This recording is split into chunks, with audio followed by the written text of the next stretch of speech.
Okay, Bismillahirrahmanirrahim. Assalamualaikum warahmatullahi wabarakatuh. Peace be upon you and peace be upon youths. So Alhamdulillah, I've seen some of the viewers have joined us tonight. Alhamdulillah, welcome Biblio Rain, Dinah Marini, Miss Suhadi, Rozian anak pakcik, Numa Aman, Masya Allah, Mak Berabah, Matt Connection, Nasir Hussein, where Ustaz is with us tonight, Alhamdulillah.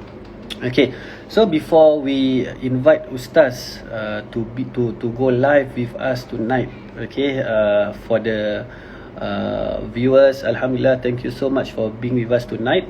Okay, basically, Peace Be Upon Youths is a talk show dedicated to empower Muslim youths through the online world, which is we use IG Live for this to focus on issues which are concerning among the youths today. Okay, so Alhamdulillah, for tonight, okay, the discussion will be discussing about something which involve our daily life, okay, which most probably we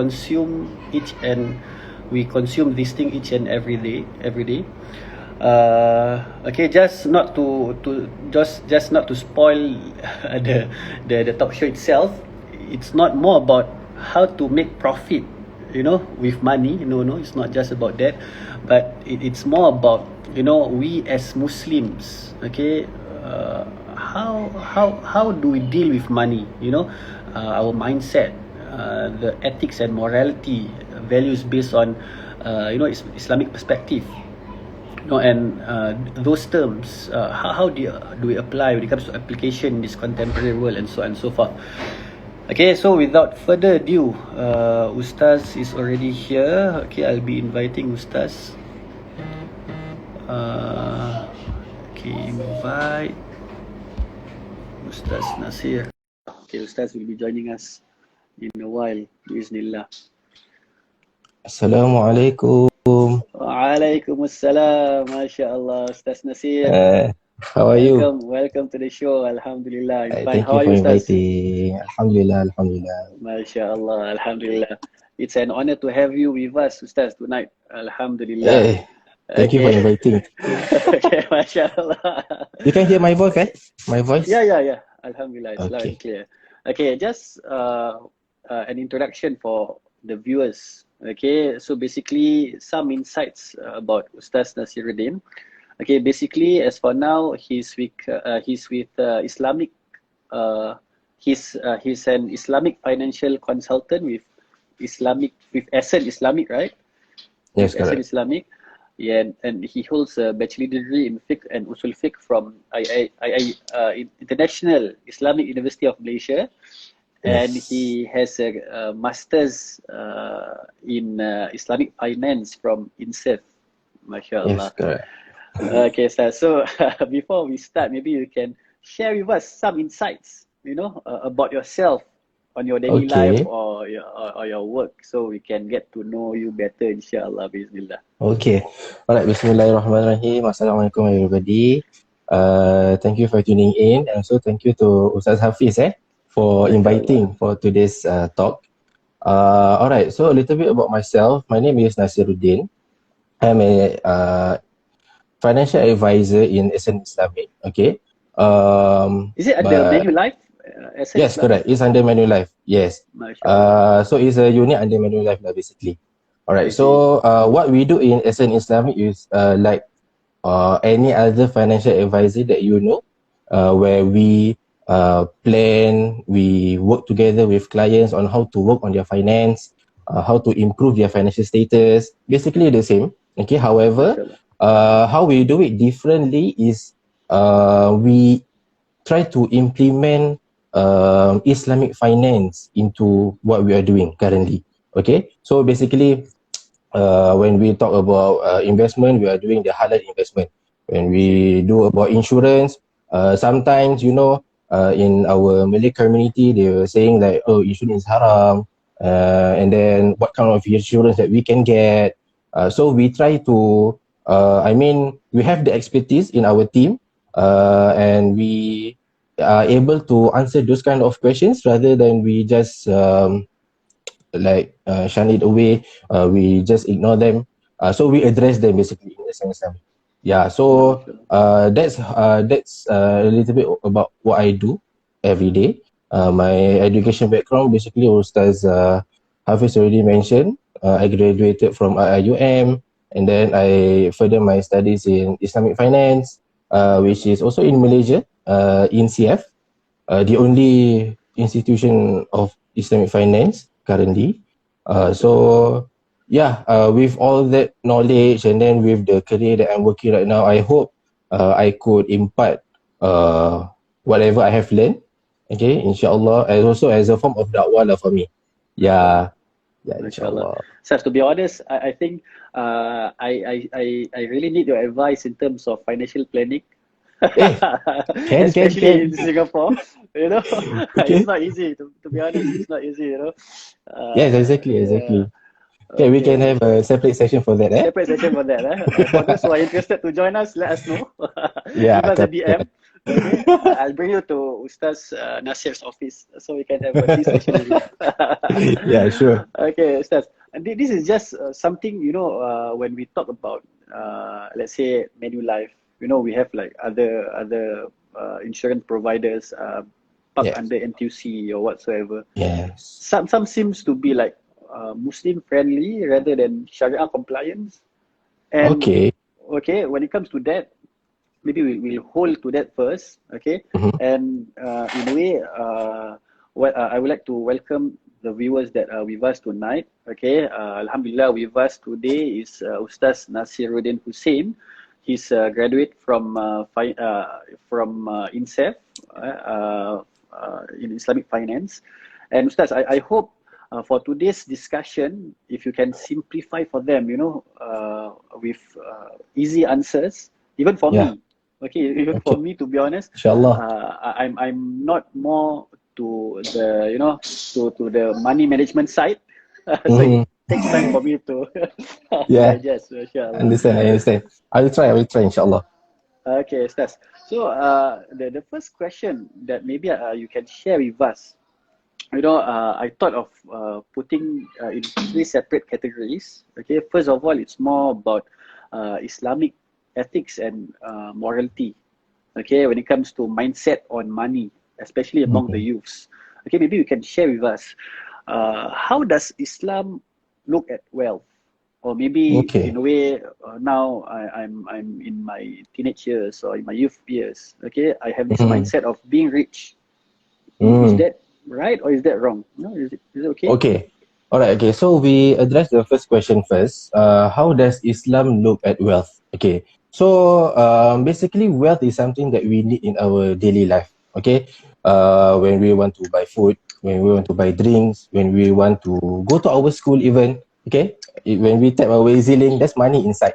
Okay. So basically in Islam, wealth is actually a means for you to live your daily life, for you to progress in your life. Okay, so maybe as a youth right now, you might not spend your wealth as much, maybe because you are still maybe if you are in your school, you are still getting allowance from your family. However, when you already reach let's say around your poly years, maybe you might want to, during your free time, you want to take some part-time jobs just to learn how to earn money. All right. Basically, there's nothing wrong about that. You can. That's even encouraged. Okay. Do whatever that you can as of now, because when you are still young, you're in the youth stage, you have a lot of time. Yes. Rather than, you can ask Ustaz Hafiz when we already have our family, our children, we need to allocate our time. Okay, so before you went through that stage, seek wealth as much as you can. There's nothing wrong with it. Okay, so like what Ustaz Hafiz asked, is it wrong for us to be rich? Okay, actually it's not wrong. Even if you want to see the Sahaba, even Rasulullah himself, okay, before Rasulullah SAW, before he received revelation from Allah, okay, he was a businessman. Okay, from a young from a young age. Okay, he start with being a shepherd. Okay, and then he follows his uncle to Sham to learn about trading, and then after some time he became a successful trader, successful businessman, until he was hired by Sayyidatina Khadijah, who eventually became his wife. Okay, Sayyidatina Khadijah was a rich businessman. Okay, so he learned about Rasulullah being a good or trustworthy businessman. Okay, so she hired him to basically to do trading for her. Okay, and eventually they gain profit that is multifold. Okay, so with that, and also the other Sahaba like Uthman bin Affan, to name a few, Abdurrahman bin Auf. Okay, they are amongst the wealthiest sahabat during that time. Okay, where if you were to research, okay, about their net worth, we always want to know about people's net worth, right? Their net worth is like billions of dollars. You can imagine, because before this they own dinar. Okay, they have gold with them. Yeah, that's even saying like, you know, Abdurrahman bin Auf, when if you see him hold a stone, he can even make gold out of it. That's just how remarkable the Sahabat is. Okay, so Cristiano Ronaldo also kalah ke? Cristiano Ronaldo itu dah lain lah. Okay, so basically, why we need to become wealthy? First, because we need to live our life. Okay, if we are not wealthy, we are poor. What is the definition of poor? Poor basically, or fakir, we are not able to sustain our life. Okay, we cannot eat every day, or maybe we cannot provide food to our family. All right, that's why we need to be wealthy. Okay, and then when you are wealthy, you can do enough charity. All right, even when you want to do zakat, when we learn about, okay lah, for us youth, when we when we go to madrasah, we learn about one of the pillars is about zakat, and then Ustaz, do I need to do zakat? Okay, basically, if you don't meet that threshold, okay, of certain wealthiness, you don't need to give zakat. Okay, so even if you want to do zakat, you need to be wealthy. But of course lah, if you want to do sadaqah, if you have if you want to do any kind of charity, by all means lah. All right.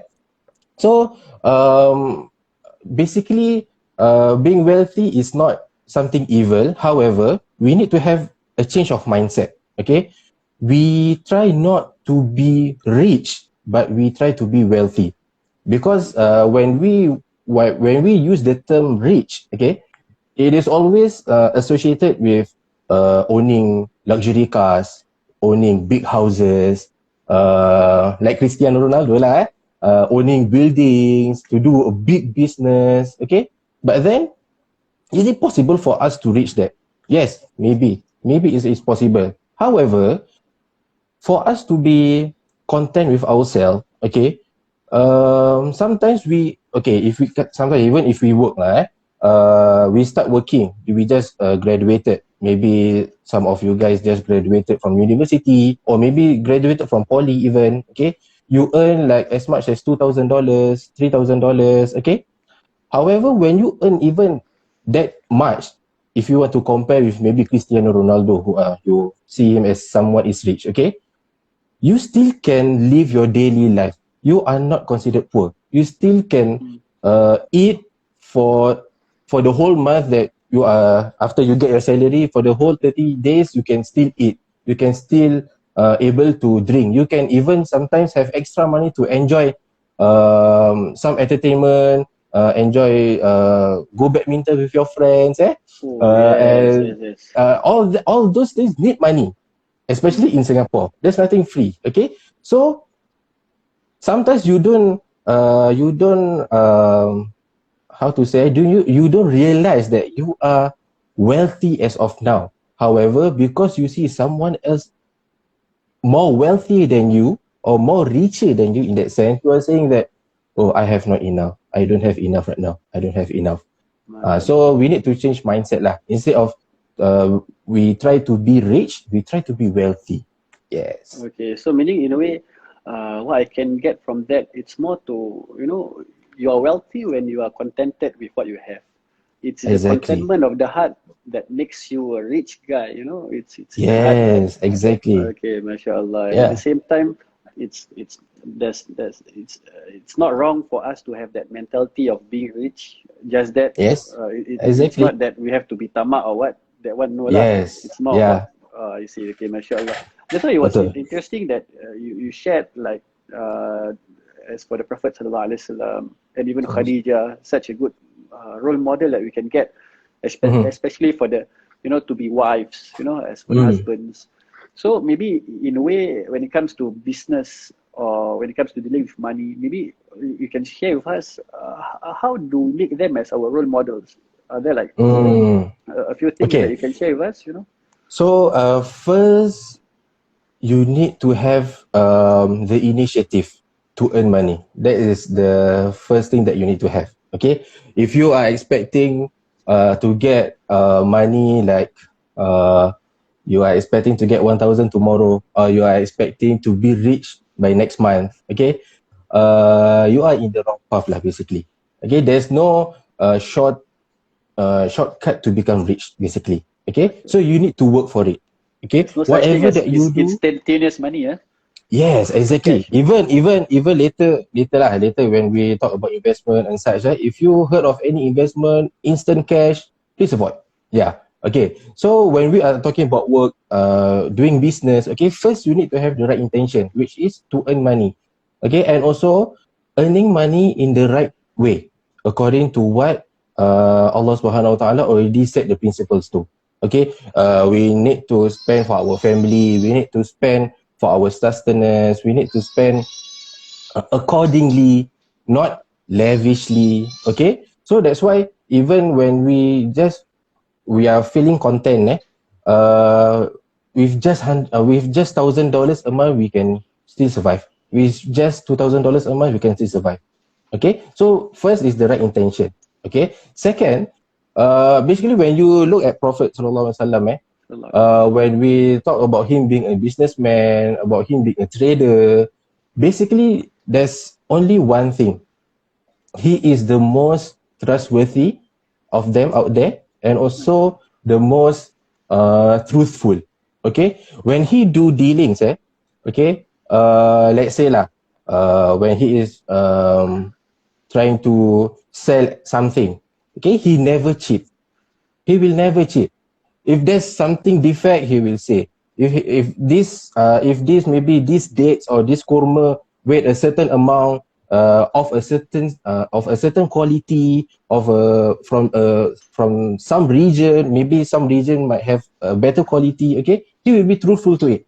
Okay, he won't say or maybe like let's say you are a baker. Okay, you in your Instagram you say Nutella roll cake lah, basically. Okay, Nutella roll cake. So what people will expect is to get the Nutella. Okay, but then because you want to save cost, okay, instead of using the real Nutella, you use other chocolate paste or all the The cheap cheaper stuff, ones. all the Okay. cheaper one. Yeah, so that is how to put it into context lah about Okay. being trustworthy, about being truthful. And also during Rasulullah, he is like the most trustworthy that even the non-Muslim or maybe at that point of time belum jadi Muslim sangat lah. However, even just when his name was being mentioned, people will already say that, oh, Rasulullah Al-Amin, the one that Okay. can be Trustworthy. trusted. Whatever come out from his mouth is the truth. Whatever he does is the truth. So even people would even just leave their belongings to Rasulullah Sallallahu Alaihi Wasallam for him to just to keep sick for a while, and then inshallah it's going to be safe forever as long as you MashaAllah. leave it to him. Yeah, so that is one of the because being trustworthy is actually like the main how to say the main um, criteria for you to have when you are doing business. Business. Okay, basically you earn what you uh, supposedly earn lah, basically. Yeah, you don't cheat MashaAllah. to other people. Yes. MashaAllah. We have a comment from our brother here, Wan Ashraf. He says, Mm. wonderfully put, Ustaz. MashaAllah, Alhamdulillah. He's my dear friend from Malaysia actually. MashaAllah, Alhamdulillah. We Yeah. welcome everyone here tonight. Okay, if you have any questions regarding to this topic, please give us comments or just ask your questions here. So I'll be discussing with Ustaz if you have time, lah, inshallah, bismillah. Yes, Ustaz, Inshallah. Alhamdulillah, it's a good share. In a way, I can see in order for you to have, I strongly believe in Islam. We understand this term of barakah means we have blessings in Yes. our wealth, we have Yes. blessings in our Exactly. business, and so on and so forth. And Yes. you've shared with us just now, even with let's say we have this a significant amount of 1,000 or 2,000, we can still live. I believe Yes. we can still live with the barakah that Allah has given us. Yes. You know, Exactly. in a way, with the small amount, but still you feel like it's sufficient for you. You can still live. Yes. MashaAllah, how am I? Exactly. How is this Yeah. possible? How is this Yeah. even possible? Yes. Yes. MashaAllah. Exactly. Okay, and mashallah, Ustaz. So in a way, there's a lot of things for us to discuss tonight. Maybe I'll go ahead with the following questions. Maybe as for some of the youths, they are starting their in a way their online business now. Mm. I've read this article before. A few initiatives that is being run by some of our Malaysian friends in their teen years. I think it's around Yeah. 12 or 14 years old. They Mhm. already run their own Shopee platform, and they are Yes. earning like thousands of dollars in that Yes. Exactly. age. Mashallah, in that Exactly. age. Okay, so before we go to the application, okay, maybe you can share with us some of the terms that is being used, Mm. like taqwa. In Quran, Allah Mm. associates money with taqwa, and even Mm. barakah, sabr, and tawakkal. Maybe you can share with us how do you relate this term in contrast with dealing with money. Okay. So first, basically, okay lah. We try to explain one by one. So first about taqwa. What is taqwa? Taqwa. Taqwa basically is having faith in Allah. Okay. So how do we have faith in Allah when in regarding to wealth? Okay. So first, maybe we can have faith in Allah when we are seeking wealth. Okay, like all of us know basically, each one of us has their risk atau rezeki, sustenance already written for each of us. Okay, maybe Cristiano Ronaldo has a certain billion amount of money. Maybe Ustaz Hafiz has a certain million amount of money. Maybe, inshallah, Amin. we don't know. Okay, so each individual they have their own they have their own risk basically being written for them. Okay, so when we are working, this is actually applicable to those who are working lah, or maybe those who are in maybe still schooling, maybe in their university days. Okay, they might be wondering, am I able to achieve that? Am I able to um, earn money even? Okay, am I able to live my life after I graduate later? Okay, so like I said just now, if you have the right intention, if you do it the right way um according to what Islam has already aligned for us, inshallah, you will live like a normal person.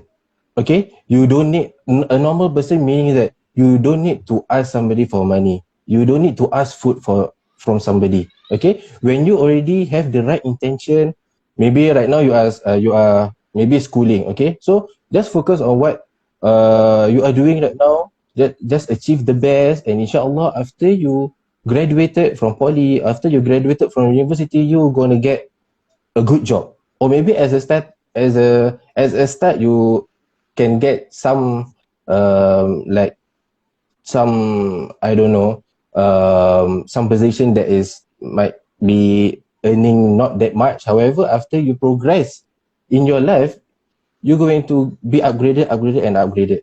Eventually you will be there. Okay, so that is about earning wealth. However, taqwa also it is also meaning as having fear in Allah. Okay, so how does that relate to wealth? Okay, basically when we want to spend our wealth, okay, we need to spend it in the halal manner. Okay, or maybe we spend it in the way of Allah, or maybe we spend it in something that has been recognized as halal. Okay, so as simple as like buying the halal food for you, buying the halal drinks, and when you want to buy something, make sure it's from the halal means, something like that, to put it simple lah. So when we are talking about taqwa, basically is about amar ma'ruf and nahi munkar lah. You say you do what you need to do as according to Islam, and you need to refrain yourself from doing something that that is impermissible in Islam. You see? So that is taqwa. Alright. And then just now you mentioned about barakah. Okay. So yeah, like you said, some people can live with $1,000. Some people can live with $2,000. How is that possible? Okay. Even if I can give an example, sometimes we work like we have colleagues, okay, like in the same department, okay, we earn the same amount of money, all right, and maybe we also have this for example, like myself, yeah. Okay, yeah, we can hear you. I think just now you lagged a while. Can you hear? Yeah. So for example, like myself, Ustaz Hafiz, we are working in the same office, okay, both of us are earning maybe 2,500, okay, and both of us are already married. However, when I see Ustaz Hafiz, mashallah, he can live a happy life despite having 2 children, despite having need to pay off his house, need to pay off his car, okay, he still can live a happy life. However, like myself, I'm also married, okay, but then I always thinking that this salary that I earn is not enough, okay, because why? Because there is no barakah in that. Yeah, okay, how we want to earn barakah? So basically, it's simple as earning halal income, okay. When you work, you need to put 100% of your work. You cannot or what they say in Melayu, makan gaji buta. So you need to earn what you work for, okay, and then have the right intention, and then give out charity, a lot of charity. So that is how you gain barakah in your wealth. Yeah. What else? Ada lagi? Sabar dan tawakkul. Sabar. Okay. So basically sabar, we can directly apply to when we want to build our wealth. Okay, like I said just now, you may start with a 2,000 salary job. Okay, but if you have patience, if you sabar, eventually after 2 years, after 5 years, inshallah you will reach 2,500. Inshallah you will reach 3,000. If you are in a proper company lah, with a proper management, definitely you will have increment year by year. Okay, so when you want to build your wealth, you maybe you see your family members, you see your friends already living like earning 3,000, 4,000. Don't be disheartened or don't be intimidated by them. Okay, just be content with whatever that you have. Okay, and have sabar for that. Okay, and also sabar in terms of our spending. Okay, because why? We as human being, we have unlimited wants. Okay, we want to buy that. We already have shoe. We want another shoe. We already have a phone. We want another phone. We already have everything. We still want to upgrade it into something better. Okay, so how we want to curb that is basically we need to sabar lah. We need to have patience. Okay, and you try to relook whether is that a need or is that a want. If that's a need, then okay, by all means. Maybe because you need to upgrade your laptop because you need to do coding, or maybe you need to do graphic design. Okay, then definitely you need to upgrade your laptop. But then if you are just a finance student, okay, economic student, basically you just do research on Google. Even with handphone, you can do your work. So you need to know your situation, analyze your situation, and what you need to assess what is your needs and what is your wants. And basically how you want to curb your wants is just by sabar lah. Jangan terus keluarkan duit kan. Okay, Masya Allah. Nampak maybe when you walk pergi mana, main habis sense ke apa gatal pergi sana alamak, we look at a certain shirt, a nice shirt, but then it costs around $100. Like, why would you want to spend that much? Okay, because you right now this one is just $20, but you are still covering your aura. It also still serve the purpose. Why do you need $100 worth of shirt? So just sabar and just walk off. Yeah, something like that. Yeah, so, okay. This one it's more to the youths, right? Compared to yeah, exactly. I think it's okay for him to do that lah. Yeah. Okay. And lastly is tawakal. And tawakal basically it can be applied to anything lah. Alright. When you want to earn money, you need to do the effort first, then you tawakal. Don't just you duduk masjid, solat duha 8 rakaat, 12 rakaat, okay? And then tasbih, and then tiba-tiba expect pop $1 million. It is impossible. It is impossible. Yes, exactly impossible. Even waktu zaman Umar, ada certain sahabat macam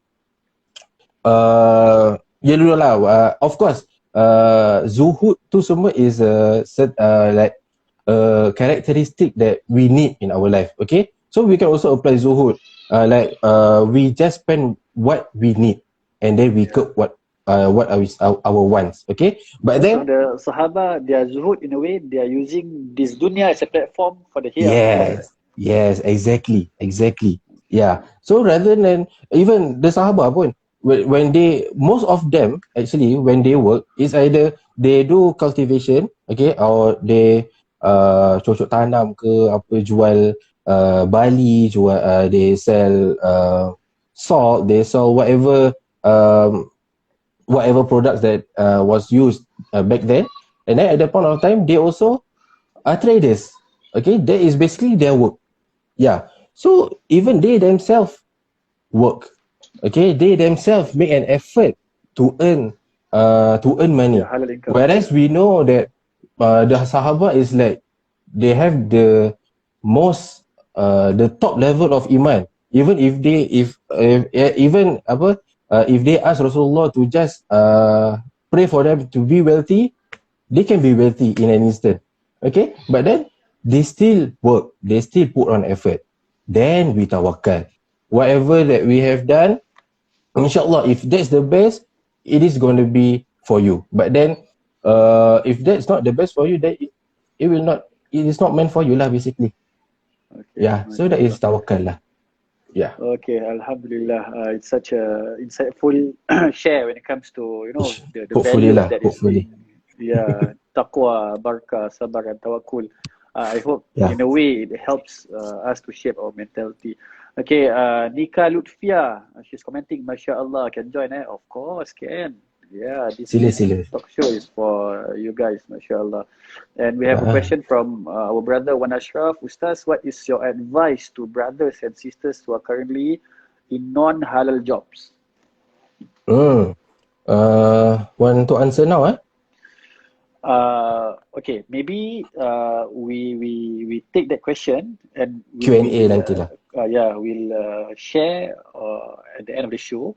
Okay, because now it's more to the application where it goes back to just now we were sharing for the youths. Maybe now they are more inclined to having an online platform, to earn. Such as they will open a Shopify account for themselves and so on. And we were sharing just now some of our brothers in Malaysia. Their initiatives was they open a business account themselves. They are earning thousands of dollars from it. MashaAllah. Yes. Okay. So when it comes to application, maybe you can share with us some brief insights of these three simple terms. Okay, maybe if you want to start a business, okay, you will need some money to start that capital. Maybe you can share with us loan. Okay, how do we view loan in Islam? Is it okay? Is it permissible? Okay, and if the loan consists of riba, is it still okay? Okay, maybe you can share with us what is loan and what is riba. Okay, because some of us, we also don't understand what is actually riba. Okay, we see interest here, we say, this one riba. We see usually this one riba. So what does it mean by riba? But Ustaz, again, please don't share some scholarly insights. Just some share simple ones. Yeah. Okay, Sure, and the third is, one is riba. The third one is profit. In order for us to make business, of course, we need some certain profit, but what are the measures? Is it okay for us to the item that we are selling is actually we buy it for $10, but we sell it $30, you earn $20 profit or $30 profit. Okay. Is it okay? Yeah. All right.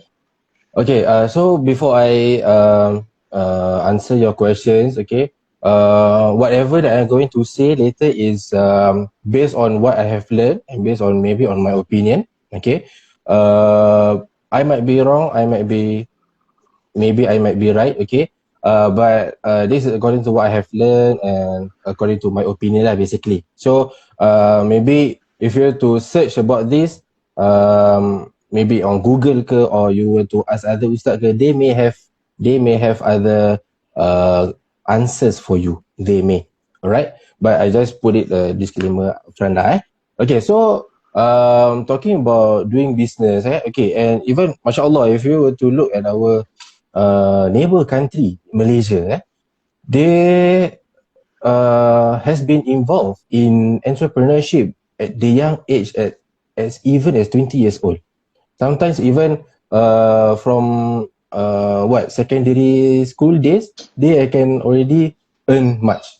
Okay, but maybe from my experience lah, studying in Malaysia, most of them is like that lah. They have this thinking of always want to look for money. Yeah, alright. But yeah, that's a good thing lah, basically. Okay, so like you said just now, when we want to start our own business, alright, first we need capital. Okay, definitely we need capital. Sometimes when we have the capital, when we have enough money to put into that business, okay, we don't use all our savings account for that business. I would definitely not advise you to do that. Okay, when you want to open up a business, make sure it has a separate account, okay, and it has its own capital. All right. So if you have the capital ready, then that's good for you. Okay, but then sometimes we don't have the capital, so we need to take up loan. Okay, so loan is one of the strategy to get money lah instantly, for us to start our business. And sometimes even when you already running your business, sometimes you also need to take loan just for to finance whatever your business needs. Okay, however, definitely if you want to take loan, of course, whatever that has interest ke, whatever that how to say, basically those from the conventional banks lah, it is advisable to avoid. Okay, alright. However, to put into Singapore context, okay, we don't have a full-fledged Islamic bank, okay, where they provide loan with no interest. Alright, we do have some maybe Maybank, we have Maybank Islamic, okay, but then if you want to look others, maybe CIMB, they also have CIMB Islamic, but then whether they provide loan for you, we don't know. Okay, but actually they do provide lah. In CIMB Bank, they even have renovation loan and whatnot. Okay, but that's one another thing lah. However, talking about taking loan, as a Muslim, definitely we need to go to the Islamic bank, because why? They don't provide interest. That is a clear-cut answer lah. But then for us in Singapore, how can we avoid interest when taking loan? Is that possible? Maybe you can go to Maybank Islamic and then ask them, do you provide 50,000 loan without interest? Maybe they can give, maybe they might be not. Okay. So to put in Singapore context, you have to do your own research first. Like I said, I already named the banks like Maybank Islamic and also CIMB Islamic. Try to go to their branch first and ask them if they provide the loans that don't have interest. Okay, but if they don't provide, then we still want to start our business, but we don't have the capital, we don't have the means. We still need to have the loan. So just take the conventional loans lah. This is my opinion. Okay, this is my opinion. Okay, because sometimes some people might argue, rather than okay, because you don't have money to do business, then don't need to do business lah, just work. Sometimes yeah lah, we don't want to, you know, be pemikiran tu jumut kita try to be open sikit, okay, but then whatever that we do according to the Sharia principles lah. Okay, and make sure that when you take the loan, you really make profit out of it. Try to make profit out of it. Jangan when we already take the loan, we need to pay interest and then we cannot pay off the loan, last bankrupt. So you need to have a proper strategy lah. And in Islam, it's okay to take loan. Okay. However, it's different lah. Okay. In Islam, we don't. Okay. Right now we are talking about the consumer side. Okay. However, if you were to look from the bank side, from the bankers side, okay, we cannot make profit out of loan. We cannot make profit out of lending money to other people. Okay, if that person borrow $100 from me, okay, I can only take back $100 from him. That is loan. Okay, the reason why he comes to me to take loan is because he needs money and I have the money. So that is Islam. It is clear cut. Okay, and even in Islam, they encourage Qard Hasan. Okay. So like, okay, maybe you borrow $100 and then the Islamic bank said, okay lah, if you pay earlier, you can pay just $80. You have discount of $20. That is even encouraged in Islam, because why? We are making it easy for people to make business for themselves, to make money, rather than the conventional bank lah. Okay, where they actually make profit out of lending money. That is where that is not the right way lah. Kalau if you were to look it at Sharia principle point of view. Yeah. So that's about loan. Okay. And then I already touched a little bit about interest or riba. Okay. So basically, how we want to identify riba, okay, is simple as this. Like the same example I give you just now. Okay. If I borrow $100, I need to give back $100. That's all. Any increment because of the loan itself, any increment because of paying the loan later than the date that is supposed to pay, okay, or any increment because of default, that can constitute to riba sebenarnya. Yeah. So that's why when we heard about interest, when we heard about usury, okay, high chance that it can be riba. Okay. However, interest and all these, they are terminologies. Okay. In some situation, interest can even mean profit. Where you do some investment and then you earn interest of certain percentage. Okay. So maybe however, you don't take this as just as it is. You need to do your own research first. Okay. This kind of investment, what kind of investment that they are doing? Okay, what kind of business they are doing? Okay, is it a real commodity exchanges where they trade commodity like we trade products lah? Okay, where we do business, a real business. Okay, or they just doing business through the exchange of money, or they are doing investment in maybe forex. They are doing investment in investing in other conventional banks. So in that kind of investment, we know that it is haram. Although the interest or the profit come or maybe they term as a profit lah. Yeah. So basically that's riba. So far okay or do you have any other concern about riba?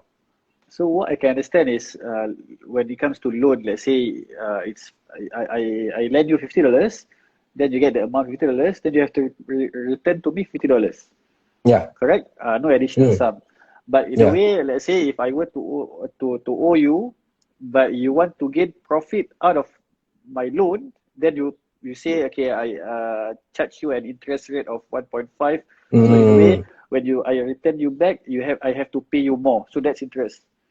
Yes. Is it correct? So that's permissible lah. Yeah. Yeah. Okay. So if you for the knowledge of those who are attending the talk sekarang ni, why conventional system, or when I say conventional is basically the opposite of Islamic finance lah. So in Singapore, where we go to PSB ke DBS ke OCBC, basically all that is conventional. Okay, how they justify interest is basically is the cost of borrowing the money. That's all. So kalau kita tengok when we look at this, there's no community, Islamic perspective. Yes. Yeah, you are not you in hadis Rasulullah SAW, you cannot trade money. You cannot earn out of money. So that's why forex haram. Where you turn currency. Currency is money of money. So you cannot gain profit from that. So that's why conventional system supposedly we cannot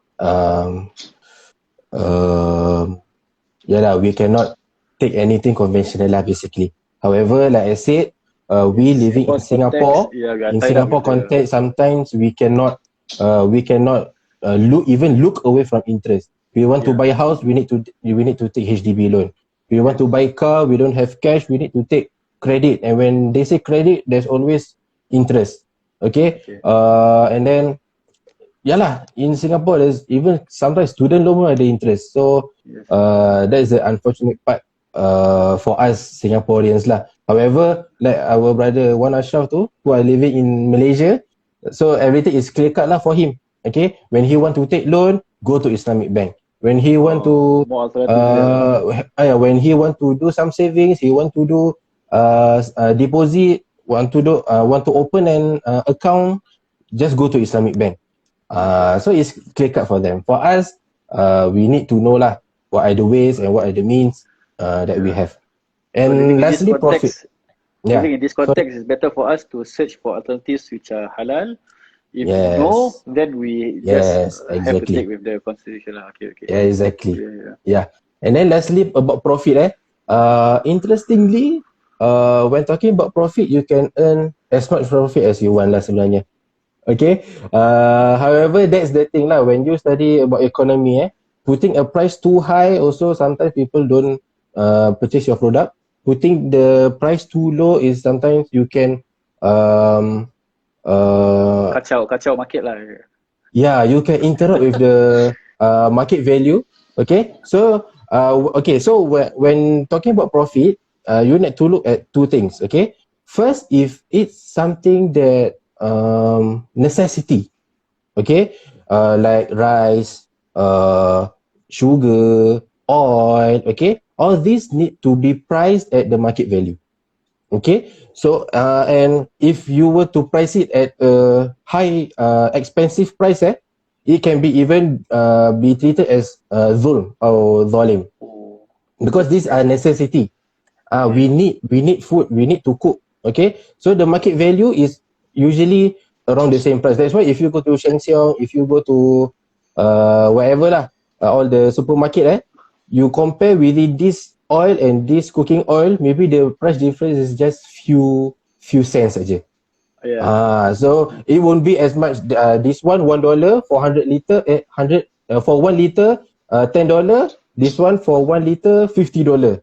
Unless itu macam apa, olive oil, extra virgin oil ke apa, then that by all means lah.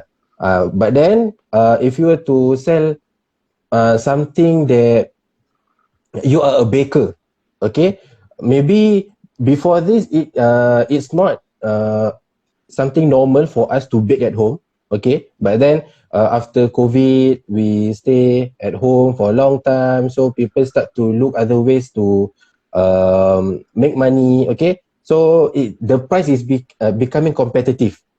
So where if we were to charge it so high, people will go elsewhere to buy that same thing. But then if you have your own brand, okay, you already know, okay, this baker letaklah letaklah Bengawan Solo boleh makan for example Bengawan Solo, they have this certain bakery or certain cake that is only signature for them.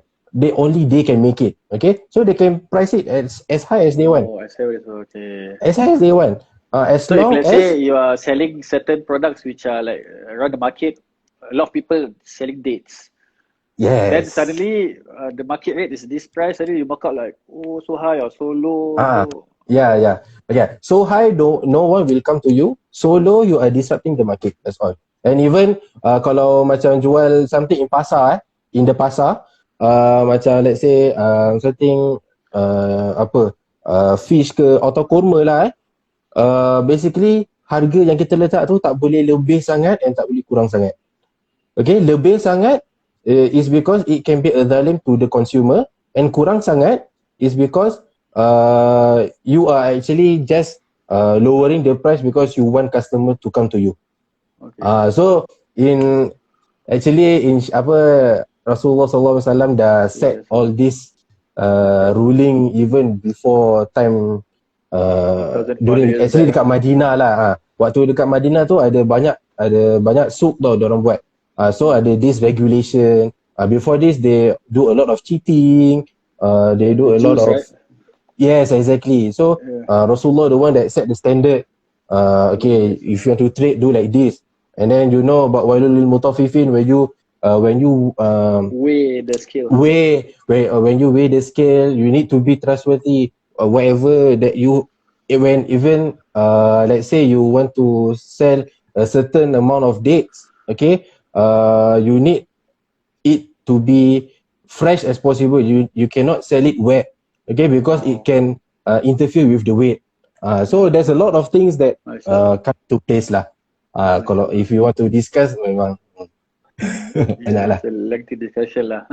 Yeah, correct. Inshallah. So Ustaz, I think we are coming to the end of the show. Okay, so before that, maybe you can answer our brother's question just now. He was asking, how about when we are doing a non-halal job, I think. So what do you do? So first, how do you define non-halal job? Is it someone that is directly related to something that is haram? Maybe he works in the brewery, he works making alcohol, or maybe he works in a company where they produce pork. Okay, that is something yang clear cut haram lah. Okay, or maybe it can also be someone that is working at the bank, someone who are working at the insurance company like myself. Okay, they can also be haram for certain people. Okay, however, you need to look at this. If something that is clear cut haram, that producing alcohol, producing cigarette, producing all those the haram stuff, whatever you know about the haram stuff, then better stay away from them lah. Okay, however, sometimes we enter into a company where there's a shubha. Okay, there's a 50-50. There's a mix. Okay, maybe you work in 7-Eleven. 7-Eleven, there's apa? Working at the cashier, you have to like. Working at the cashier. Yes, correct. Okay, so it boils down to that person himself. Okay, right now we are discussing about that person, okay, working in a company where it may be haram and it may be halal. Okay, right now, just now we already said that all those that is clear cut haram, then of course you cannot work in that company. Okay, but then for some company like banks, some company like insurance company, why they can be haram? Because banks, like I said, conventional banks, not Islamic banks, conventional banks, they have they provide loan, interest loan. Okay, so for example, banks. Okay, sometimes I give you an example. We in Singapore, we when we go into poly, we take economy, we take finance. Okay, and then when we go to NUS, our degree is in finance, in banking. And then tiba-tiba when we go to madrasah, Ustaz say conventional banks provide haram products, all those interest, all those loans have interest, so you cannot work at the banks. And then what can this guy who graduate guy, he degree graduate, like he has spent 4 years, 5 years just to learn about finance, but then after hearing that Ustaz, and then where I want to work right now. Okay, so maybe you can find, okay, pergi Muhammadiyah ke apa, and then jadi finance officer lah kan. dealing with You might interest where you might want to enter. Because when we learn about finance, we heard about all these investment banks, all these institutions, apa Deloitte, maybe in Singapore DBS ke apalah. But then kita ever heard of apa Morgan Stanley. Kalau boleh kita nak, we as a finance student, we want to work there. Okay? Yeah. Okay. So I've ever read, I ever do some research about this. Okay. Basically, as long as you don't involve in the production, the selling, the marketing of the haram stuff, it is okay. But then this is my opinion, Okay. So for example, what does bank does? Conventional bank give out loans and then do deposits and what and whatnot, Okay. If you are someone in the actuarial side, the one is counting the numbers, Okay. You are the one in the bank that setting the interest rate. Okay. That's definitely itu haram. Cannot lah. That is haram. But you are the one who are doing marketing about opening savings account, opening current account. Okay, just that. Okay, it might be halal for you because you are doing just the marketing for the product. Okay, you are not selling the interest. You are not selling producing, selling, and also marketing the interest. Okay, maybe tadi kalau buka savings account tu macam 50-50 juga lah. Yeah. So I can find a way dalam bank yang halal. I don't know. Okay, maybe we can go back to the example, the cashier example. Maybe I think that one is yes. Yeah, meaning in a way what I can understand that you were sharing, as long as you don't get involved directly with the haram things, then it's fine lah. Let's say in a way you are a cashier, then your job is to become a cashier. Scan, not that you are brewing the alcohol to sell alcohol. Exactly.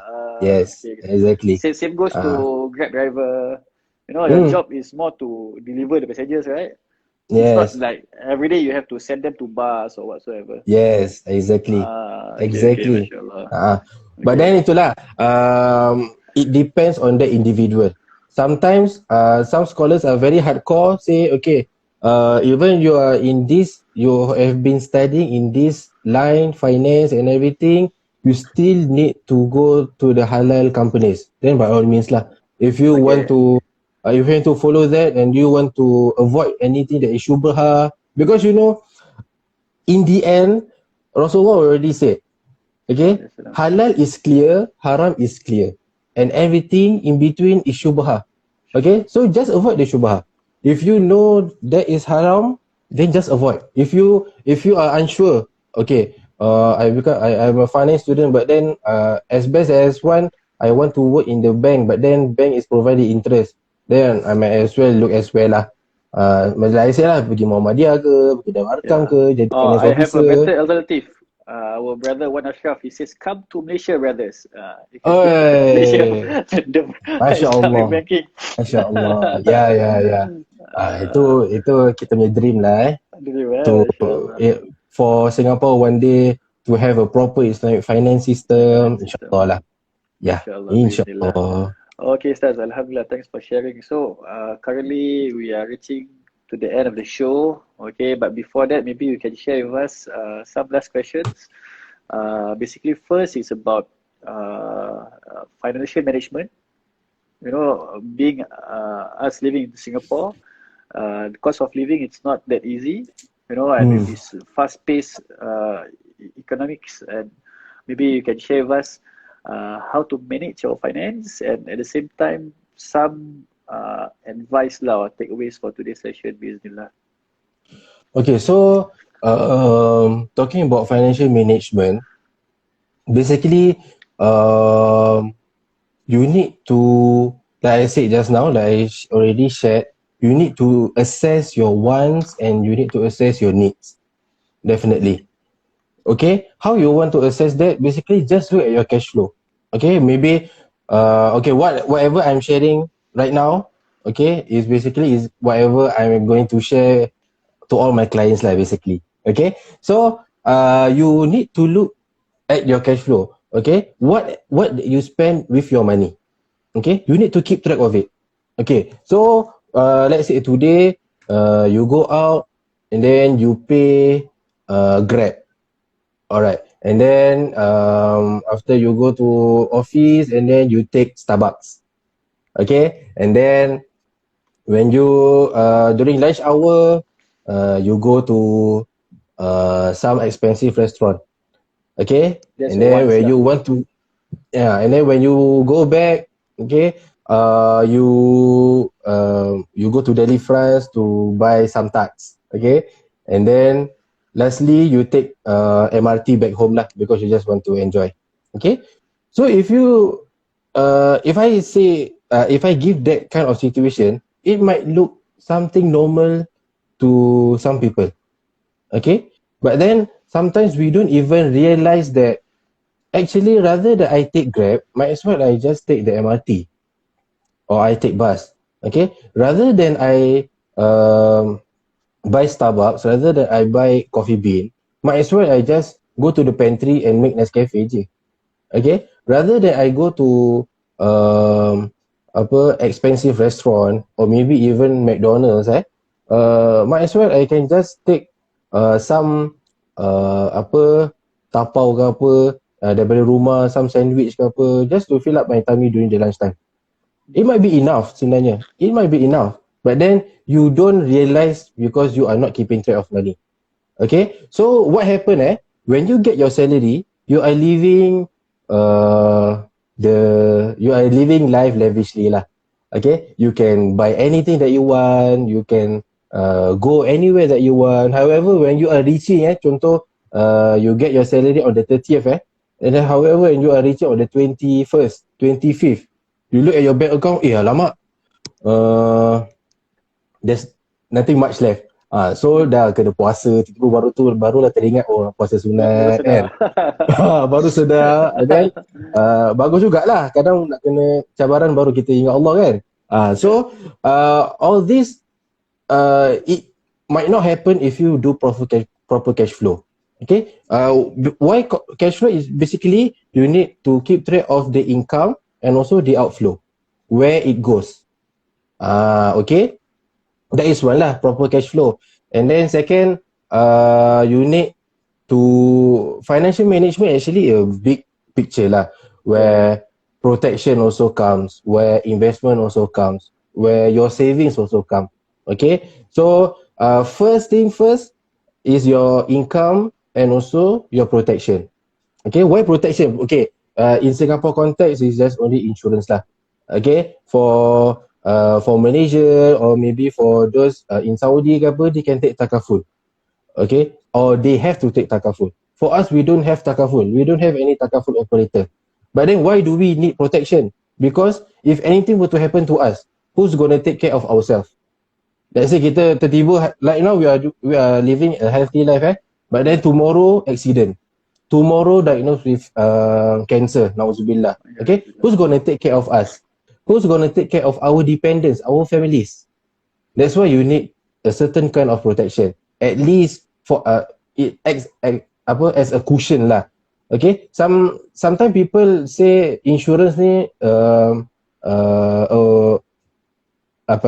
some way to get money, or some even have the mindset that insurance is also a form of investment, which is very very wrong lah basically, because insurance basically just income replacement, because if anything were to happen to you, you still have some cash to provide you for a certain period of time. That's all. It's not for you to get money ke apa. Okay, and then you work on your savings, you need to have the emergency fund and whatnot, and then after you work on that, baru you buat investment.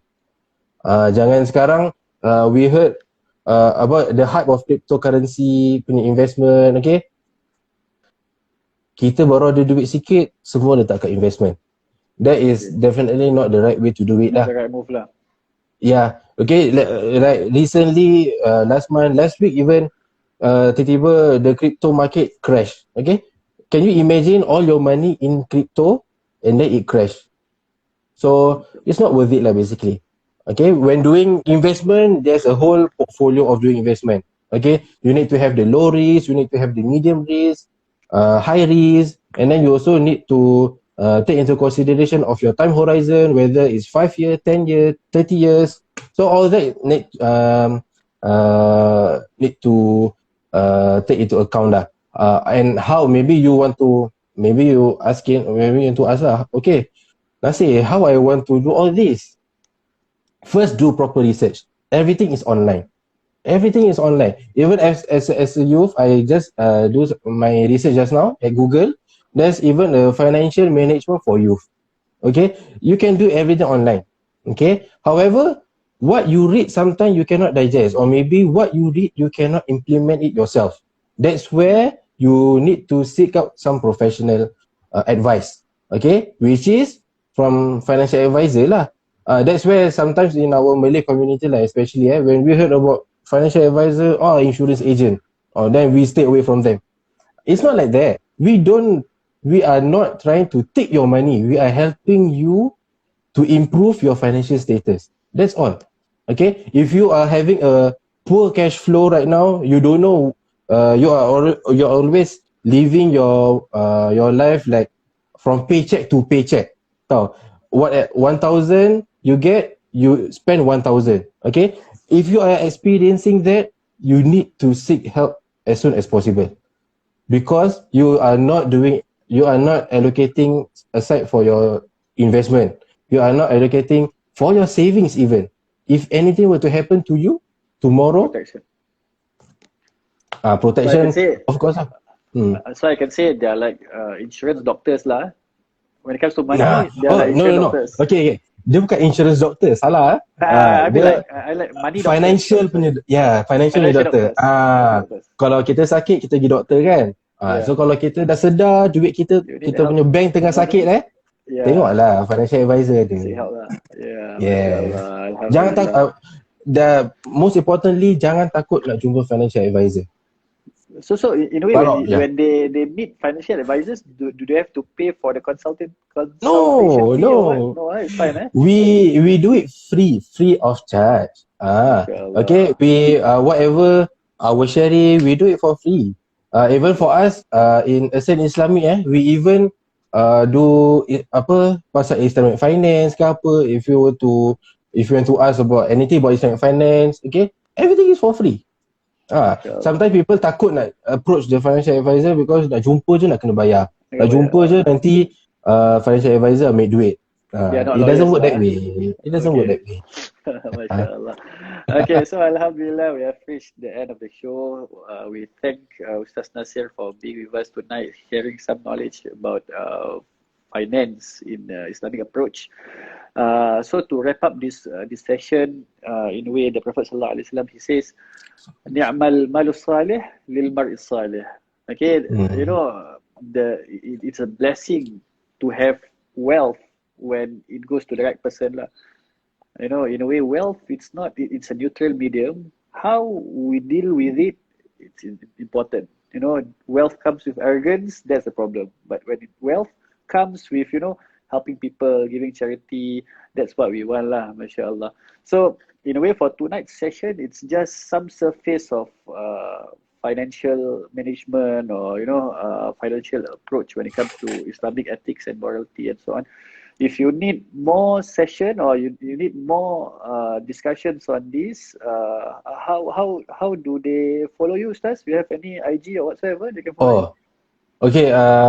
For those, actually, I have 2 accounts. Okay, but then this is my private account actually. But those who actually joining through this IG live, then by all means you can just send me a DM. Okay. Inshallah, I will assist you further. But if you want to know more, a little bit about Islamic finance, a little bit about investment, I have another account which is NAASIR